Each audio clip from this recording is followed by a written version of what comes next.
Hi friends, welcome to my channel Didi kitchen. तो song मैंने देखुन इटा मुई पूरी आसी इन इन गोटे मसला दुकान के गली जेहेतु देखिकी मत मसला दुकान टा बहुत आश्चर्य लगला। से भाई जनक एका संगे 10-10टा मसला बनाऊे आ लोक मैंने गैदरिंग देखिकी से जगह के पलि जाइली। एते लोग भीड़ थे तो मुझे भाविली कहीं लगी एते लोग भीड़ अच्छा मुझे देखली मसला बनावा स्टाइल टा पूरा सेपरेट भिन्न थिला और भल भी भल थिला। तो मुई से मसला खाइली आ मते बहुत टेस्ट लगला। मसलाटा खाली एतकी गोटे जिनिस है सेठी पूरी रे हाइजेनिक मेंटेन टिके नहीं करबार से खाली हाथे दउतिले नहले मसलाटा भारी टेस्ट थिला। मसला दोसाटा भारी टेस्ट थिला। देखुन से पहला ऑयल डालले तापरे चीज दउछन तो तापरे तांकर विभिन्न प्रकार आइटम माने से जिनस गुड़ाक देबे। तापरे देखुन से केते क्विकली से ताकर काम करूछन। तापरे एटा देले गाजर बीट रो सब देबे।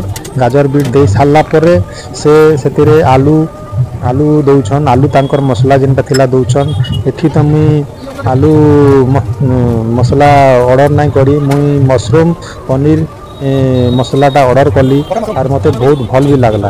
तो देखुन पहला से पनीर भी दे देले तारपर से मशरूम भी देबे। आउ मशरूम देला परे तार क्वांटिटी बहुत थिला बहुत बड़ बड़ एटा देखा जाउछेंती किंतु तापरे आपण गुटे खाई देबे कि आपनकर पेट भरी जिबा।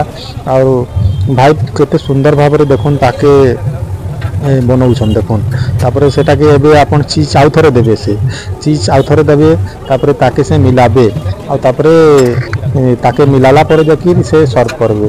देखबे एबे चीज आउ थरे देबे से तारपरे चीज आउ थरे देला परे तापरे से खाद्यटा काना होची मुह मार दउ देबो। काहे जेते आपण प्रिय मसला जिनस खाइबे आपण बेसी खाई नहीं पारन। तो देखुन एटा भाई एबे सर्व करबे मते हमर मशरूम मसाला